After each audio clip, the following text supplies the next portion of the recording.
Hello, Bear Maple friends. Welcome back to another cozy story time, where imagination walks, talks, and sometimes even grows legs. Today's tale is something truly special. It's about a forgotten library, one that got tired of being ignored and decided to do something extraordinary. So snuggle up, settle in, and open your mind wide, because today, we're reading The Library That Grew Legs. Let's begin.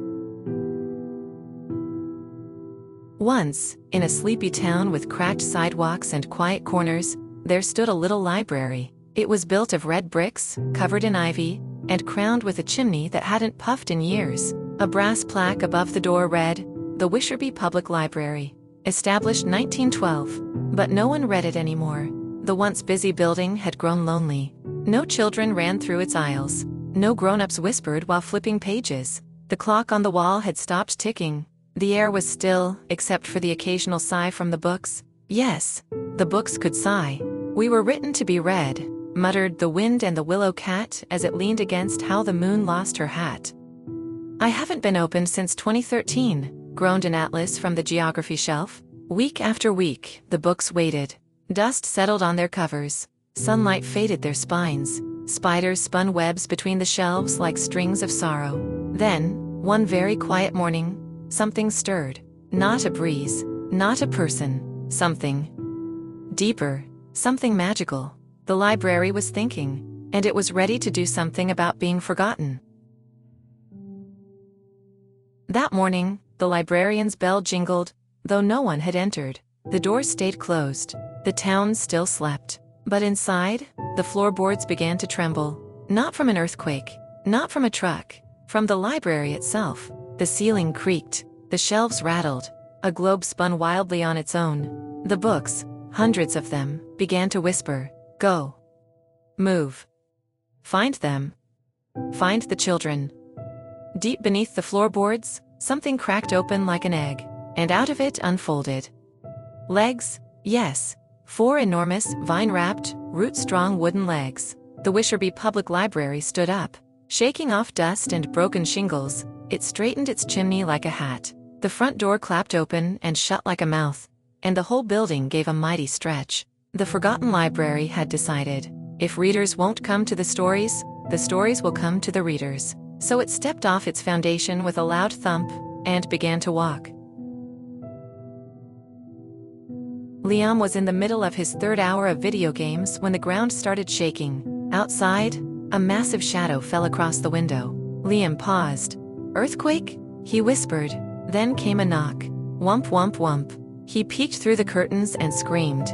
There was a building outside. A whole building. With Ellie eggs. The front door opened like a mouth and a long wooden tongue, actually a ramp, rolled down to the sidewalk.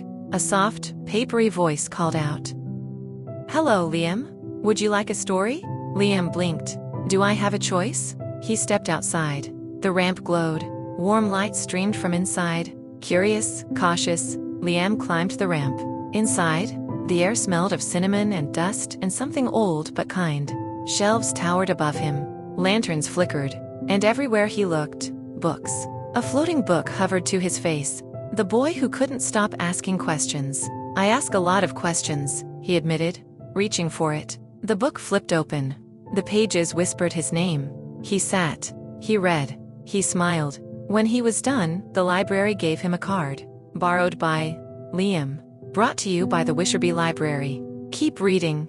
And then, off it walked, thump thump thump, to the next child. Zara loved stars. Every night, she climbed onto her family's rooftop and stared at the sky. She knew all the constellations, but no books. Her parents worked late, and the local library had closed years ago. But one evening, the stars blinked, and Zara noticed something moving below. Not a truck, not a parade, a building, walking. She gasped as it knelt. Yes, knelt. Beside her rooftop, a ladder uncurled itself and a small reading nook, complete with cushions and a teapot, folded from the shingles. Lanterns floated upward and circled her like fireflies. From the rooftop, a gentle voice hummed, "Zara, we've got a story for you." A glowing book landed in her lap. The Girl Who Wrote in the Sky. She opened it. Words flew off the page like birds. Some curled around her fingers, some danced above her head. The library stayed all night.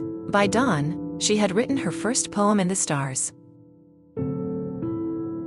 In the skate park, a group of kids on bikes were daring each other to do flips. They didn't notice the earth tremble, or the windows shake, until someone shouted, "Dude, what is that?" The library stomped into view, shook its chimney like a fist, and planted itself right in the middle of the park.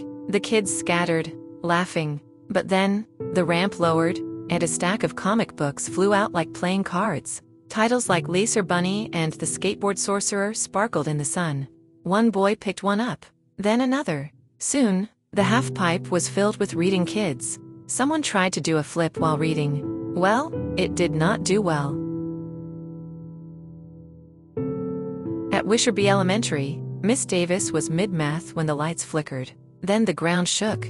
Then the walls rumbled. Outside, the library's face peeked in the windows. The kids screamed. Then they gasped. Then they ran outside. The library parked beside the school like a visiting celebrity. Its windows beamed. Its bell rang like laughter. "Field trip," someone shouted. The principal couldn't even stop it. Every class lined up. The library handed out books like candy. One girl cried as she held a book about a girl who spoke in colors. "She's just like me," she whispered. And the library whispered back, "Yes, you were meant to find her." Day by day, the library visited everyone. It stopped by the grocery store, the laundromat, the basketball court. It bent down to reach tiny toddlers. It climbed hills to reach elders. It even took a nap by the riverbank so fishermen could read while waiting. Some folks laughed, some cried, many remembered. Stories from childhood, books they never returned, the smell of paper and wonder. People who had forgotten reading started again. The town, once quiet, became alive with stories.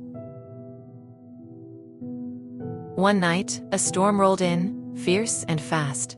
Thunder cracked, trees bent. A little boy named Eli was stuck outside, soaked and scared. Then, through the sheets of rain, came the thunderous footsteps. Thump, thump, thump. The library knelt beside him. Its door opened. Warmth spilled out. Eli ran inside. It wrapped him in a reading blanket. A book floated down. The Child in the Storm.